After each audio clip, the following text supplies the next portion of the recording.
All right, thank you. Hi, everyone. I'm Chase Allis, Program Officer here at ACRL, and thank you so much for joining us for this ACRL Presents webcast, Open for Students and Educators, Open Educational Resources Level the Playing Field, offered today as part of our celebration of Open Access Week. As a reminder, today's session is being recorded, and we'll share the recording link shortly after the webcast. Our presenter today is Sara Benson, copyright librarian and an assistant professor in the Scholarly Communication and Publishing Unit at the University of Illinois Library. She holds a JD from the University of Houston Law Center, an LLM from Bolt Hall School of Law at Berkeley, and an MSLIS from the School of Information Science at the University of Illinois. Prior to joining the library, Sara was a lecturer at the University of Illinois College of Law for 10 years. Sara is the host of the podcast Copyright Chat, available on iTunes. She also has a YouTube channel called the Copyright Chat channel. Thanks again for joining us, and Sara, whenever you're ready, the floor is yours. Great. Welcome, everyone, and thanks for being here today. I wanted to take this opportunity when we're talking about Open Access Week to talk a little bit about open educational resources. So, what is Open Access Week? It's a celebration of open access celebrated all throughout the United States and the world. You can find out more information at openaccessweek.org. It occurs all of this week through the 27th. And the theme for this year's Open Access Week is Open for Whom? Equity and Open Knowledge. And I think equity is a really important topic in open knowledge because we're actually trying to level the playing field by providing access to educational materials and scholarship through open access. And so I really thought that open educational resources is a good fit for this theme. So how did we get here, or why do we need OER at all? So some of you, this is going to sound a little bit like preaching to the choir, but part of the reason that I'm going through this portion of the talk is because I think it's really important for us to have this information at our fingertips. Why? Because often we are not trying to convince other librarians that open educational resources are important, but we are trying to let our colleagues and faculty members know about it, and maybe even we're trying to encourage our administrators to think more about funding open educational resources and practices in that area. And so we really need to be able to state the goal of open educational resources very succinctly and very convincingly. You can put on your lawyer cap, if you will, and try to be persuasive, but it's really important that we have some of these facts and knowledge at our fingertips. So in many international treaties, education, at least at the K through 12 levels, has been recognized as a fundamental right. I would put a caveat that in the United States, the Supreme Court has unfortunately never declared that education is a fundamental right, but they've come pretty close and said that it affects the hearts and minds of the students, and it's really important that we have diverse viewpoints in education. And so it's a very important principle in the United States. It just doesn't rise to that level of international treaties.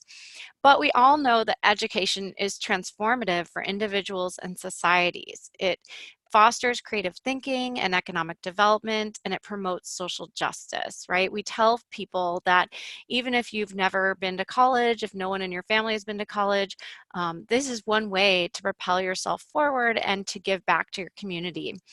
And so there's a 4A's assessment framework developed by the United Nations that education should be accessible, adaptable, available, and acceptable. And I think I liked this 4A's assessment framework because open educational resources, of course, if you know things about them, they are all of these things, right? They're adaptable because you can remix them. They're available because they're right there at your fingertips, usually online. They're accessible because they can be converted into e-readers and things for folks with disabilities. And they're acceptable because they're mostly peer-reviewed. So we all know that tuition and textbook costs are rising. Secondary education is getting more and more expensive. And what I find fascinating is that textbook costs have been rising at a rate more than 3 times the rate of inflation. Now, again, I think I'm preaching to the choir because we all know about those big deals with Elsevier and things like that. We also know that there have been mergers of big textbook publishers and that they have even more of the money that goes into education, they're getting that big profit back to them. We know that the faculty who are creating textbooks are not getting as much of that profit. And so we know that open educational resources are really important for students, and that we are not trying to just, pad the pocketbooks of big publishers. That's not our goal in education. We also know that students learn more when they read for class. This seems like one of those obvious things, but students can't read for class at all if they have no access to the reading material, right? If the textbook is $300 and the student has to choose, should I buy this textbook or should I pay my rent? That's kind of an obvious choice, and they're going to decide that they need to pay their rent, obviously, and then they're not going to be able to read for class, and of course then they're not going to do as well in their class. We also know that student loan debt is high. For the class of 2015, the average student loan debt was more than $30,000. And that's not a great thing, right? Especially if students are coming into school, taking on a lot of debt, and then maybe they're not even graduating. And so they're stuck with this debt and no degree. And if they are not doing well in their classes, that's a higher possibility. So it's a terrible choice to make students decide whether they should buy their books or have food on the table. The number is really hard to pin down, but recent estimates point to anywhere from 1/3 to 1/2 of all post-secondary students experiencing food insecurity. Just think about that for a moment. 1/2 of college students experiencing food insecurity. And so I know, at least at my campus at University of Illinois, we have quite a few food pantries that our students can go to. But the fact that they need the food pantries tells me that they are food insecure. And if you're food insecure and you can't even afford to eat, then how are you going to afford your course materials? That's just a real challenge for our students.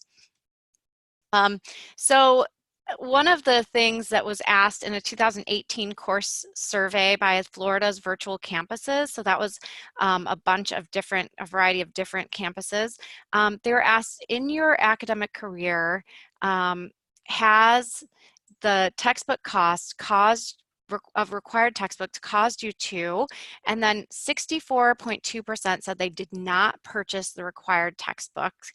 The ones that really disturb me are the ones where you look to the bottom. 17.2% failed a course, 18.1% withdrew from a course, 22% dropped a course, 35% earned a poor grade. And that is confirmed in a lot of bookstore studies, where they find that students are more ready to take a lower grade than to pay for the textbook. And if that lower grade is going from, a D to an F, then that's bad. But even if it's going from a B to a C, that's not what we want from our students, right?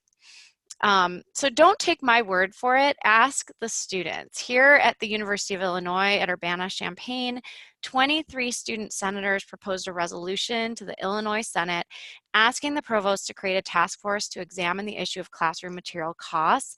And that resolution was approved by the Senate in February of 2019. The task force was commissioned this fall, and we just met today for the first time. But our students are demanding lower course material costs. And I think that's true of many different campuses. And you'll find a lot of support in the Student Senate if you're looking for support for OER creation and adoption. So why are textbooks so expensive? Let's take a little copyright road trip. Since I am a copyright librarian, I thought I'd throw some copyright in there. And there's a famous case called Kirksong versus John Wiley and Sons in the Supreme Court in 2013. What happened was Kirksong was a student from Thailand originally who was going to school in the United States. He went home to his native Thailand, bought the textbooks there in English at a lower price because, of course, students in Thailand pay less for books. They can't afford them the same prices as the US. He took them back to the US and sold them and made millions of dollars. And of course, Wiley, the publisher, sued him and said, hey, we want part of that profit. You made money off of our product. And the Supreme Court said, nope. he gets to keep that money because of the right of first sale. So you sold it once, publisher, and now you're done, right? That's why we have Amazon. That's why we have those little free libraries in people's front yards. That's why we're allowed to lend libraries from the public libraries and the academic libraries that we purchase. But I think it just goes to show how much money there is in textbook sales, right? And so, of course, the publishers get smart, and what they start doing is selling those textbooks in foreign countries in another language, so students can't do that. And what they do in the United States is probably the next thing on your mind, which is they update it with a new edition, right? So that if the student has to purchase a new edition and the professor is working off of that edition, the student can't keep up in class with the old edition. So let's talk about physical books. Why are physical books so expensive? Well, what can students do to keep the costs down? They can rent a physical book for a semester. They can rent an ebook for a semester as well. They can sell back their textbooks, and again, that's only helpful if there's no new edition. They can buy used textbooks, same thing. So new editions are a problem, right? So I have a student I was speaking to the other day from University of Illinois who said she had to rent an online edition of a textbook, and it expired after one semester. And then she had to rent the same thing the next semester because her class was a whole year long and the license was only a semester long. So that's really unfortunate. And then there's also these iClickers, which are course material, an added benefit that faculty use, and the students are paying $70 because there's a licensing fee attached to the physical item. So students have a lot of materials that they're paying for. So enter the ebooks market, and you start having these one-time access codes. This is a problem, right? Because even if you have a book, a physical book in the library, but it has a one-time access code, then only one user can use that access code. So even students who are borrowing the book can't get to some of the materials. There's also no chance to recoup costs. If the students have to return the ebook at the end of the semester, it disappears. Sometimes students have to pay not only to read for class, but they have to pay to submit their homework or take their tests. Pearson has a lot of these things where you have to pay an access code to take your tests and do your homework. So even if you decide, oh, I'm not going to buy the textbook, you can't actually take the class without buying the source code, the access code, and so you will fail automatically. So students have no choice, right? They have to submit their homework through that platform, so they have to have it. So this is kind of like keeping them captive to the payment model. So this is probably all very depressing. It's meant to be, right? To say, hey, we don't want students to be in this situation. We want students to read for class, right? The bane of professors' existence is when students are not reading for class. They're not prepared. And I don't know about you guys, but when I teach, I'm often I use the reading as a baseline, and I don't spend a lot of time on it, and then I use that as a springboard for more complicated and complex ideas. But if they haven't read for class, they're already behind. And so what can we do? Do we have control over tuition and fees? No. Do we have control over room and board? No. Do we have control over these personal expenses, transportation? No. But we do have control over books and supplies, right? And as librarians, we can help make those things free and open. So that brings us to open educational resources. So what are they? OER, they are freely and openly licensed educational materials that can be used for teaching, learning, research, and other purposes. So OER is really an umbrella term. It's a resource for any type of educational level can constitute OER. It's not just for university level. And it's any kind of resource, right? It could be a PowerPoint slide. It could be a syllabus. It could be a class handout. I actually put a Creative Commons license on my syllabus that I teach at the iSchool because I want other folks to be able to use my syllabus without having to ask me first. Also, really important to note is that paywall free or free to view is not enough to constitute OER. So no paywall, it still may not be OER. Why is that? Well, why isn't it free enough, right?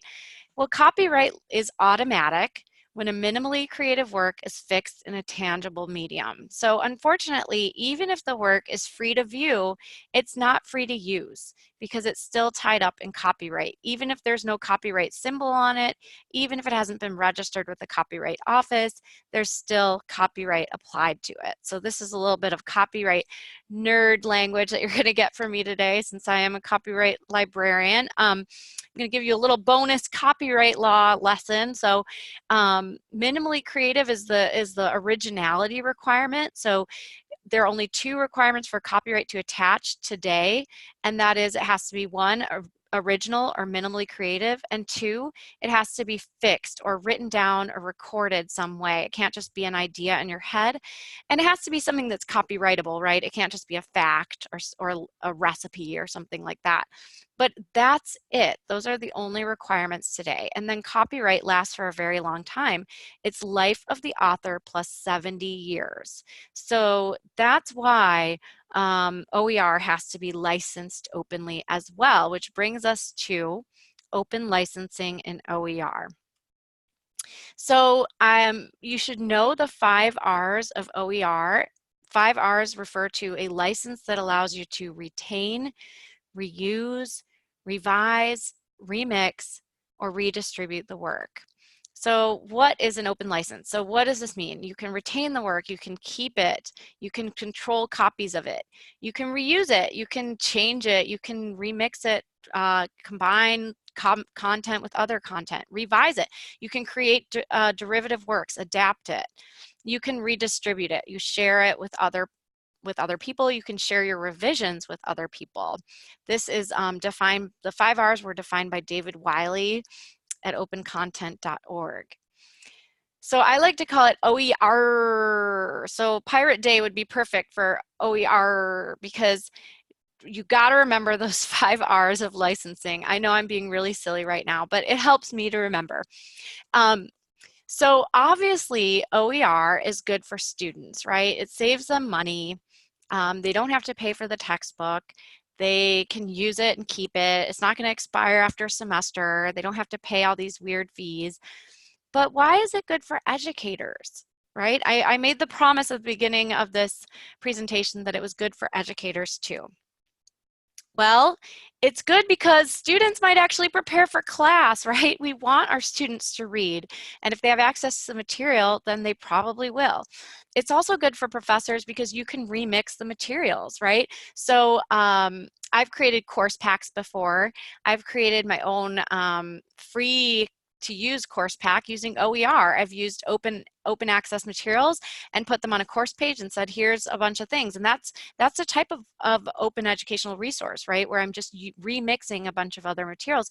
You could remix textbooks. You could combine 5 textbooks together and create one textbook, or, you know, pick and choose chapters that you like.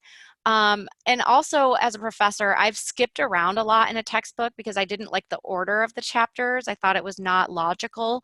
In this way, you could revise the textbook and reorder the chapters yourself. There are also all kinds of prep materials available, like PowerPoints, quiz materials, things like that. You could even have your students create the test bank. So Rajiv Jangani says, my small class of 35 students wrote 1,400 questions in the span of 10 weeks. That's a great practice for them, right? Because that tests their knowledge, especially if they're writing the questions and the answers, then they're having to really think hard about these knowledge things. And that's extending open educational resources a little bit further into open pedagogy when the students are actually creating the work.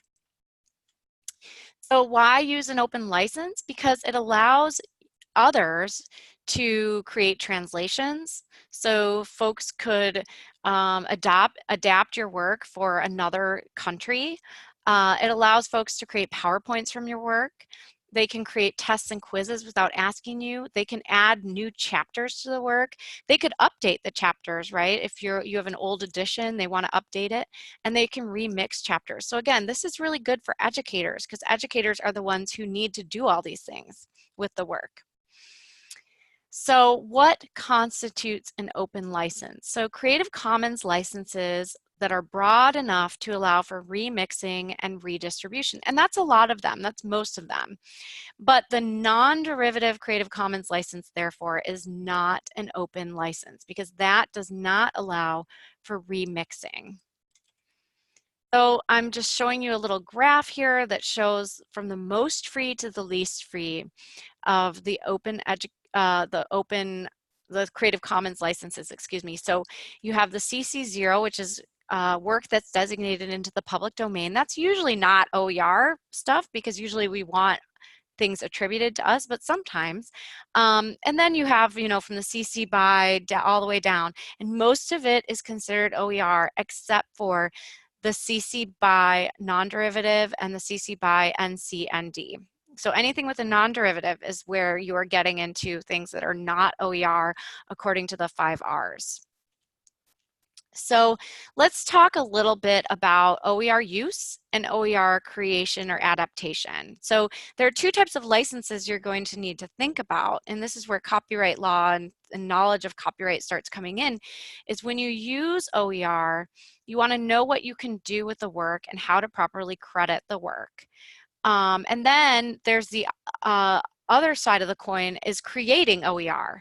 Is to know how to incorporate other works into your work and which license to use on the new work. So for instance, if I am trying to create a copyright class and I want to use this book titled Open Copyright on the left by Sara Benson, and it's CC BY 4.0, then I know by that license what I can do with the work. I know that I can create derivatives with the work. I know that I could just adopt it wholesale as long as I cite it correctly. I know that I can add things to it, create PowerPoints, do all these things. That's what that tells me. But what if I'm creating an OER? Well, and I want to put this picture in my OER of that open source picture. So in chapter 4, in citing objects, I'm putting this picture, and the picture is a CC BY licensed picture. So I need to cite the picture in my work, you'll see, with the Creative Commons license, just like I would cite any other thing, right? I mean, people know how to create different textbooks and cite things in their textbooks. This is the same thing. You just need to include the Creative Commons license and you need to follow the license if necessary, right? So if you're like going to sell a textbook and the license says non-commercial, then if you're selling it for a profit, you might not be able to include that particular work in there. So let's discuss Creative Commons licenses a little bit deeper. So CC0, like I said, is public domain. It means you could do anything with the work. You don't have to cite it at all. You could sell it. You can create new things. CC BY is the attribution requirement. So it requires that you attribute like academic type attribution of the work, and then you can do whatever you need to do with the work. So some of the most confusing ones are CC BY NC, or anything using the non-commercial designation. The reason is because it's actually defined by law, what is non-commercial, right? They're really taking this from copyright law.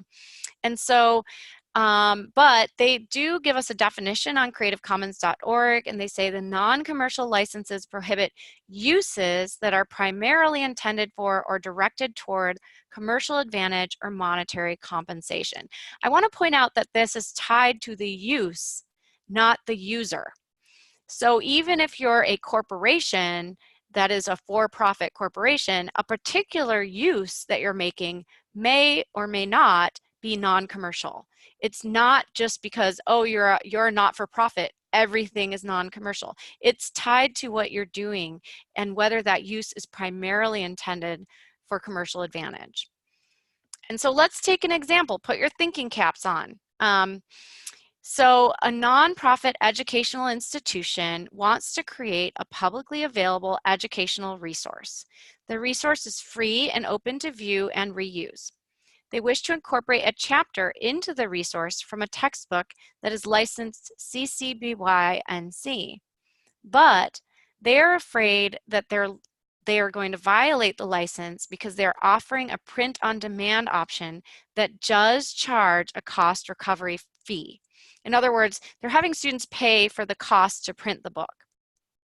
can they incorporate the CC BY NC licensed chapter into their work? Now, that is a good question. And the answer is yes, because generally cost recovery is not considered a commercial use. It's not for profit. They're just charging the cost to print, right? And that's generally considered not profit. So that is perfectly okay, but that's one of the things that trips people up a little bit. Let's take another example. Let's discuss the Sharealike designation, which is another part of licensing that gets a little confusing with Creative Commons. So when creating a derivative work, you must also share that work using the same license. So if you create a derivative work from a CC BY SA work, that new work has to also have the CC BY SA license. Then the question results is, what constitutes a derivative work? Well, that again is defined by copyright law. And the Creative Commons says, generally, a modification rises to the level of an adaptation under copyright law when the modified work is based on the prior work, but manifests sufficient new creativity to be copyrightable, such as a translation of a novel from one language to another, or the creation of a screenplay based on a novel. Those are two classic examples of derivative works. Well, let's look at what originality means, because originality is important for minimal copyright to attach, right? It has to be minimally creative. It's also important for derivatives, because derivatives have to add something new that's original.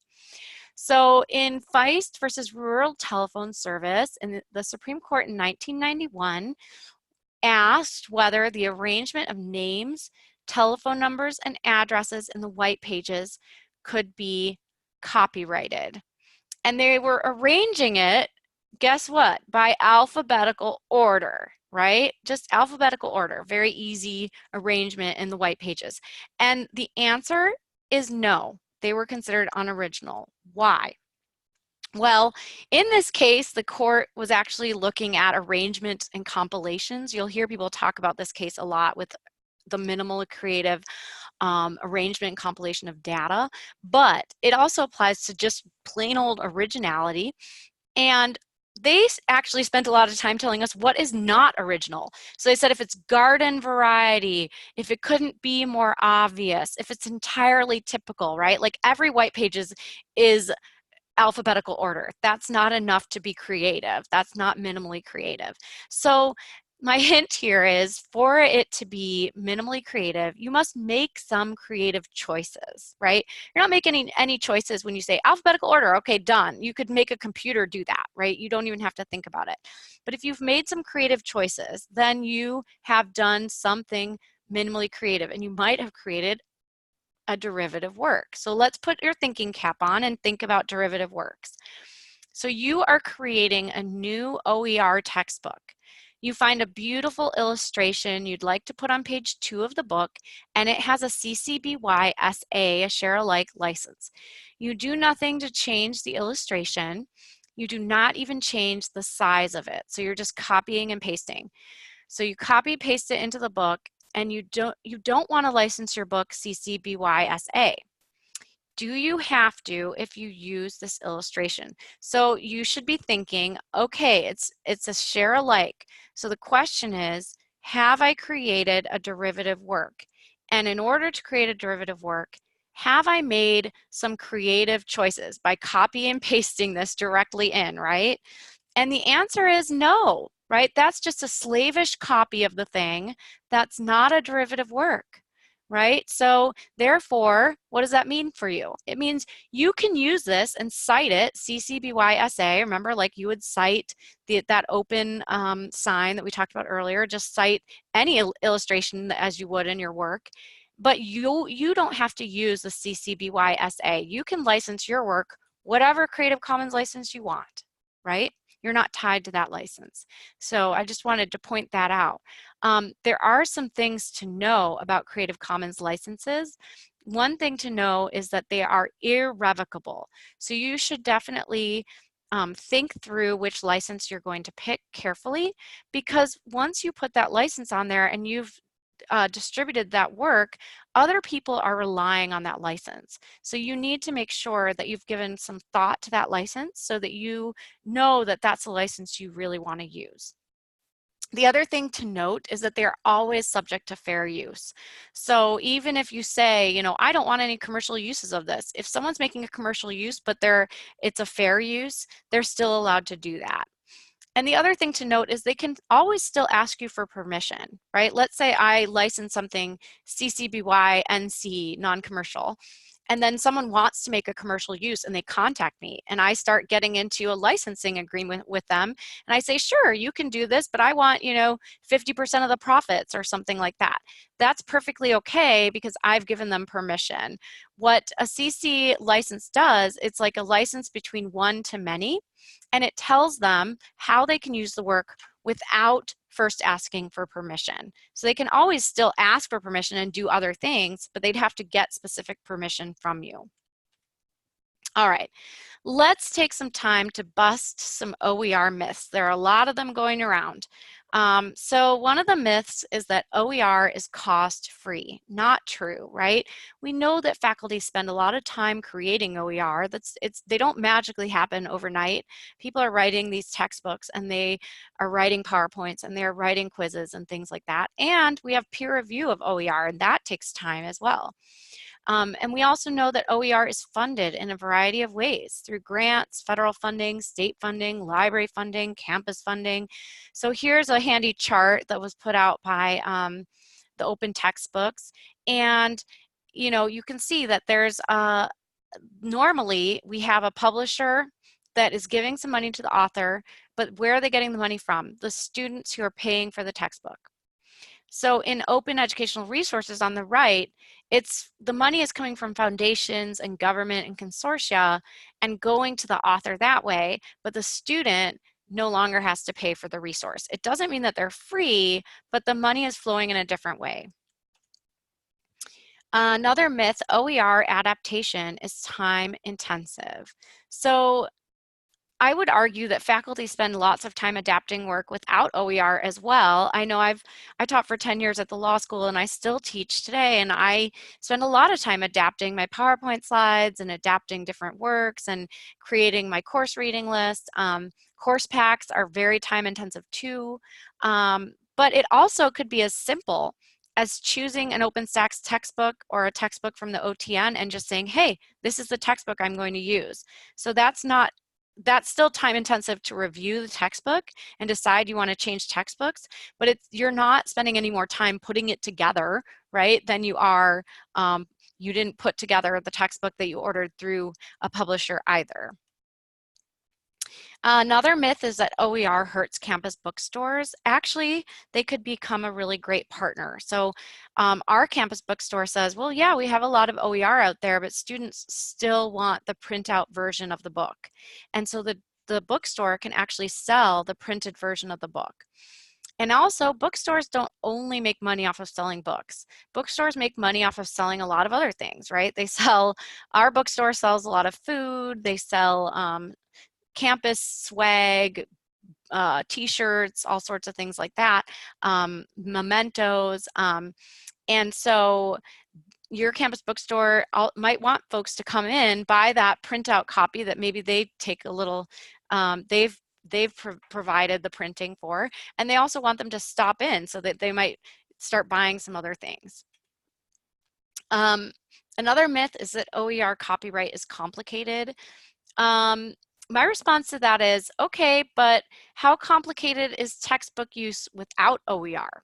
I don't know how many of you are familiar with Georgia State University being sued by Oxford Press, but they have been in a lawsuit for over 11 years about their use of portions of textbook in e-reserves, or not textbooks per se, but other course materials, let's say. And so they were trying to argue that certain uses were fair use, and the court below has agreed with them, but they've still been wrapped up in this lawsuit for a very long time. And guess what? With OER, they wouldn't have to assert fair use because they would have the ability to say, hey, I have a Creative Commons licensed use for this, and I'm not violating the license, so it's perfectly legal. they could avoid that lawsuit altogether. And so, you know, I'm not saying that Creative Commons licenses are always 100% easy to apply, especially when you have competing licenses and multiple licenses and all of this. And I still think people get confused about non-commercial and derivative uses for share alike, which is why I singled those out for discussion. But I don't think it's any harder than regular textbooks and regular licensing and ebook licensing. Don't even get me started on that, because I could go on for a while about ebook licensing, and they're all very different and they're hard to understand. So it's not any more complicated than copyright is in the other things that we do in the library and as educators. So what can we do with this information that I've been presenting to you? Spread the word, right?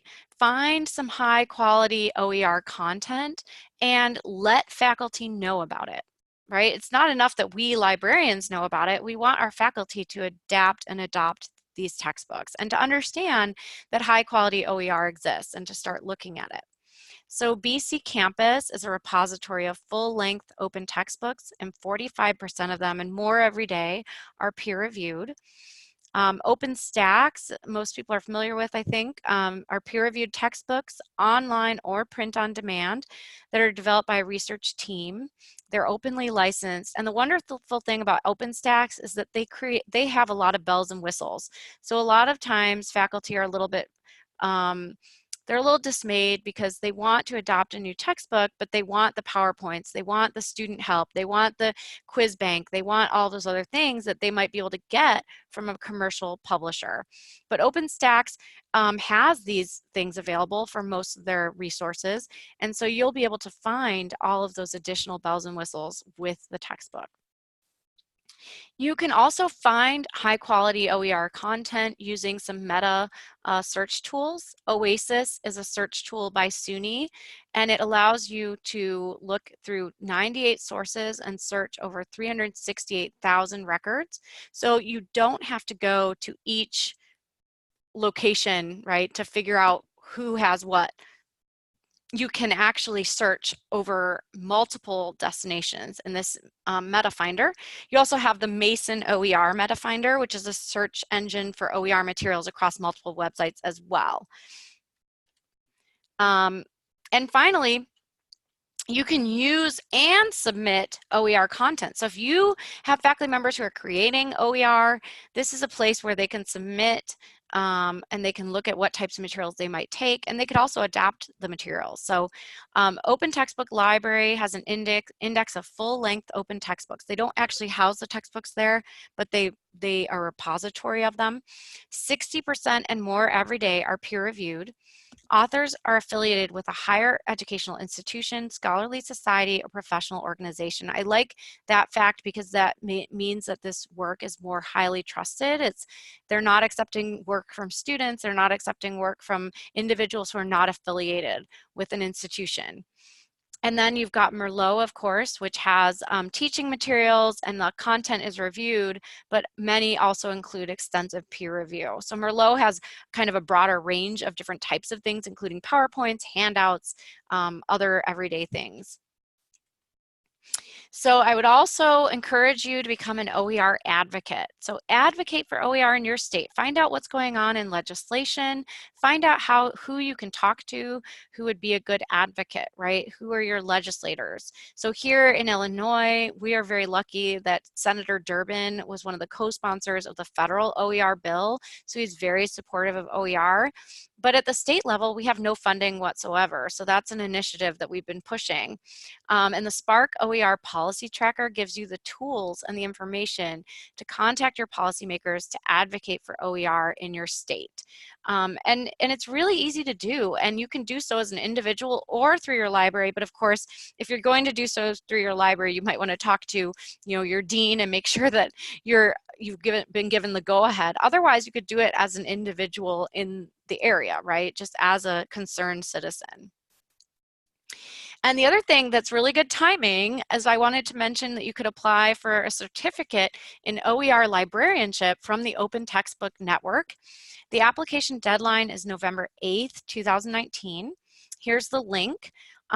This is from the Open Textbook Network. They say that participants will gain fluency in defining open education, identify local collaborations, design and build sustainable open educational programming, et cetera, et cetera. So I know folks who have been through this program and they found it very useful. I know it does require some funding, so you should look at the requirements and consider applying for that.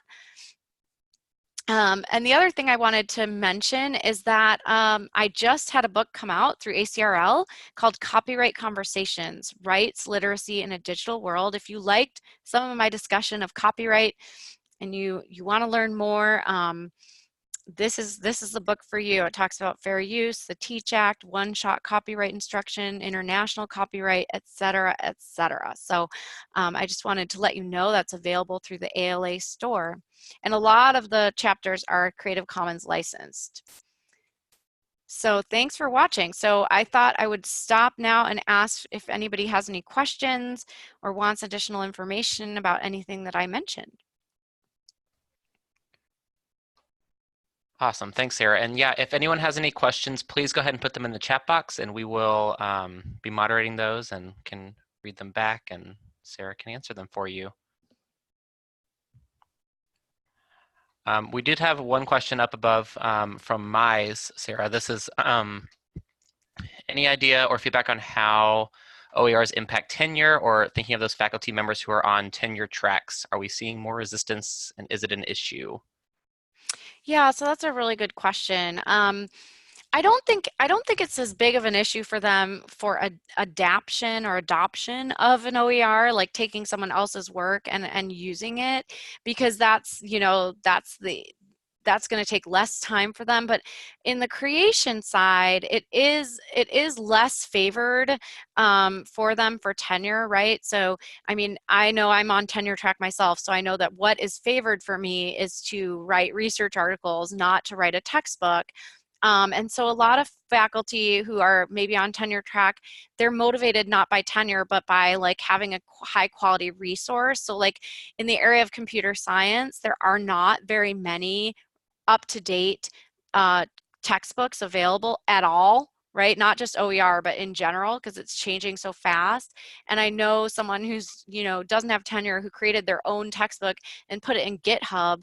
I've been trying to convince them to like share it more openly, but they might create their own textbook because of other concerns and not necessarily the tenure issue. But I do think that's a concern for folks in terms of time. So you know, it might be better at that point in their career for them to adapt someone else's OER for their own use instead of trying to create one, or to have them try to work on it in the summer when they have a little more time, if they can get it done, you know, with their other projects. I know at University of Illinois, we have something that's kind of in between tenure track and non-tenure track, and it's called specialized faculty, and they're teaching faculty.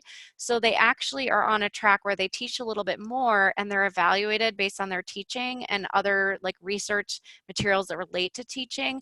And I actually just did a workshop in the library, and two people who showed up were both specialized faculty, teaching faculty, who feel like actually if they created an open textbook, it would be beneficial to their promotion because they're being evaluated based on their teaching and not their research per se. So I think it really varies and depends heavily on the institution and also what type of professor the person is. But I think you're right generally that tenure is a concern for folks, and if they're going to spend time creating materials, they usually want them to be research articles and research books and things like that. Great, thank you. Then we had another question. Someone asked if you could repeat what the Meta OER search engine was called. Oh yeah, so it's Mason. Let me go back to that slide. It's called, so there's two of them that I mentioned. One of them is Oasis. It's by SUNY. And then the other one is the Mason OER Meta Finder. I personally find the Oasis one a little easier to use. I think the Mason OER Meta Finder is a lot easier if you know what you're looking for specifically, a specific item. Oasis is kind of easier to search like a general subject, but they're both really, you know, nice because they search multiple websites at once. Great, thank you. And then we had a couple of questions asking about recommendations that you might have. So let's start with this one, incorporating OERs in Blackboard. So if you want to use an OER in Blackboard, there shouldn't be a problem because the licensing should be broad enough to allow you to do that, right? So they're not going to be tied down in copyright if they're following the principles of the 5 OERs. So let's say it's a CC BY NC licensed book, non-commercial. Well, I mean, you're using it to teach, so that's still a non-educational, a non-commercial use. And so putting it in Blackboard shouldn't be a problem. Usually OER are available in multiple formats, including PDF. So you could just attach the PDF. I mean, other times you could just link to it from the Blackboard course page. The other thing about OER is that they are usually available in multiple different formats, which make them very accessible friendly. So I know I was just talking to someone from our disability resources area, and one of her concerns is converting textbooks for students who are hard of eyesight, who have vision issues, and then they want to make them screen reader compatible, and that's a really easy thing to do with OER because you don't have it tied up in licensing. Now, she did say that a lot of the publishers are getting better at complying with those requests because they're getting a lot of pushback, especially with the Marrakesh Treaty having just being signed and put into law. But it's still like less of an issue with OER. Perfect, thank you. And then we had a couple more for recommendations that are a little more specific. So one is for locating and evaluating OERs for Spanish readers and speakers. If you have any thoughts on that. Oh, that's a good question. So I don't know about that, but I did have a professor who is a Spanish teacher, and she teaches Spanish in our foreign languages department, and she actually came to my OER talk and looked at the Open Textbook Network and found some Spanish course textbooks there. So I know there are some. I don't have any particular recommendations because I don't teach that area. I mean, I can give people recommendations about good copyright law books and things like that, but that's not my subject area. But I do think, having these tools at your fingertips with Oasis and the Mason OER Meta Finder, it's a lot easier to find OER nowadays, right? You don't have to go to the OTN and search there and then go to, to OpenStax and search there. You can search one place and it will search across the different databases. Perfect. And this might be the same answer, but for visual recommendations for visual media multidisciplines. And if anyone has resources, you're welcome to put them into the chat. I see some people kind of answering that last one too. So Sarah, if you have any recommendations for visual media multidisciplines. Not particularly, but I bet people who are listening are probably responding right now. I think that's the great thing about the OER community too, is I'm on a few listservs, and folks will, if they can't find resources, they'll actually post something to the listserv, and then folks will usually respond back pretty quickly with 5 to 10 recommendations. I mean, it's very rare that people say there is just no OER on that subject, and it does happen because there are some subjects that are just so cutting edge that they're so new, but most of the time something has been created already, and it might even be something that maybe they don't want to adopt it wholesale, but they want to remix it with something that they've already created. That's still a really great option. So there are a lot of experts out there, and definitely get on those listservs and start connecting through those. People are actually asking right now, which listservs are you referring to? So Spark is one good place. The Open Textbook Network, I believe, has a listserv. I'm thinking of Open Libraries, textbook. There are a variety of them. I think that some people are probably telling you in the chat right now. I can't even see the chat right now, but I'm sure there are. Spark is really good. I follow things that they do because they have a very open educational arm piece. And Open Textbook Network is very into OER, but there are some good listservs out there. So please connect with those folks. Great, thanks, Sarah. We have one question that asks, could you talk about whether or not you need a way to host an open textbook that you've adapted? Oh, that's a really good question. So yeah, so this is what I've heard, and I'm not in the creation as much as the sharing of OER, but I am part of our library arm, or our library publishing arm here, and uh, we have subscriptions to Pressbooks, which allows us to create an OER and then also publish it. But Pressbooks isn't free to publish, right? It's free to, like, the open source might be there, but then if you want to actually publish something, it's not. And so the issue with the textbook is that, you know, you can create, and I've heard people say, well, just create the thing in Microsoft Word and be done with it, right? You get it done. But then it's not, doesn't have that high quality look to it. So there's actually a lot that can go into OER in terms of production, and that's part of that cost, right? Part of the cost of OER is not only paying the faculty member, but also paying for the production. So Pressbooks is a really well-known and widely used tool, and it's a lot like WordPress from what I understand, so it's not hard to use. You know, obviously people can use more bells and whistles things in Scalar if they're trying to do more interactive things, but the, you know, other people have said, hey, you could just create something in Microsoft Word.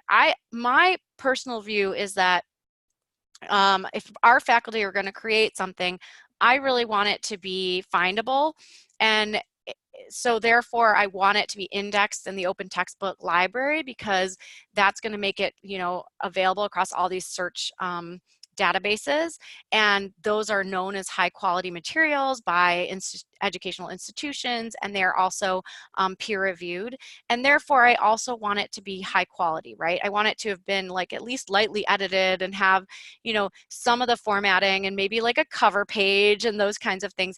And that's the kind of cost that our library at least has assumed, right? So because we have a publishing arm, if we're going to publish a book or a monograph in Pressbooks, we as the publishing arm are going to create the title page. We're going to do the light editing. We're going to do the, you know, putting together the metadata and things like that. And so I do recommend, you know, obviously if you trying to find some source of funding, but when you do, think about those parts of it, right? Think about the part of, okay, it's not just paying the faculty member, it's also I want to put together a high quality document. So I would encourage people to, you know, look into the cost of Pressbooks and look into the cost of those production items, because that also adds to the cost too. Awesome. Thank you, Sarah. So we have one more that says, so with the SA license, as long as the work you are creating is not a derivative, you aren't restricted to the same license? That's right. Yeah. So the Sharealike license says that if you create a derivative work from that work, you have to use the Sharealike license on your new work. You still have to cite the original using the Sharealike license. You still have to, you know, cite it as Sharealike in your, you know, just like you would in a normal book. Like if you were using copyrighted image, you would cite it correctly, right? But you don't have to put that same license on your whole new work unless it's a derivative work. So that's where I think a lot of people get confused, and the Sharealike license starts getting shared more maybe than it needs to. So just be aware of that. Great, thank you. If anyone has any questions, please put them in the chat box. We have a few minutes left. You know, we'll be cutting out at 2 to let everyone get back to their daily routine. But someone did ask about the chat resources, and we'll do our best to kind of preserve those. We also do have I want to make sure everyone's aware, we do have the Scholarly Communication Toolkit, where a bunch of resources do live that are free to access. And I'll see if there's a way we can incorporate those, and I just put a link to that in the chat box as well. But everyone is sharing some great resources in the chat, so thank you all. And thank you very much, Sarah, for your great answers to these questions. No problem. And again, if anyone has any other questions, you know, we'll stand for a couple more minutes and then see what happens.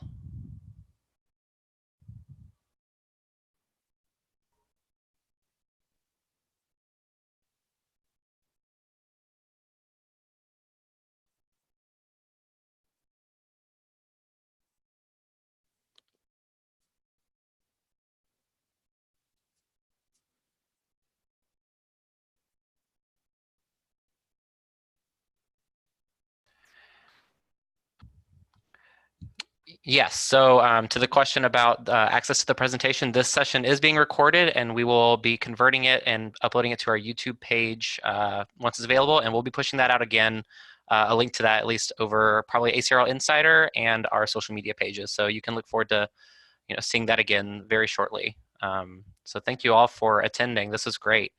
Sarah, I don't know if there's going to be any other questions, so I think we might be able to wrap it up a couple minutes early. All right, that sounds good. Well, if you have additional questions that you want to ask that are copyright specific, or anything that I covered in here, please feel free to send me an email. My email address is srbenson@illinois.edu. Thanks for joining. Thanks, everybody, and bye, Sarah. Bye.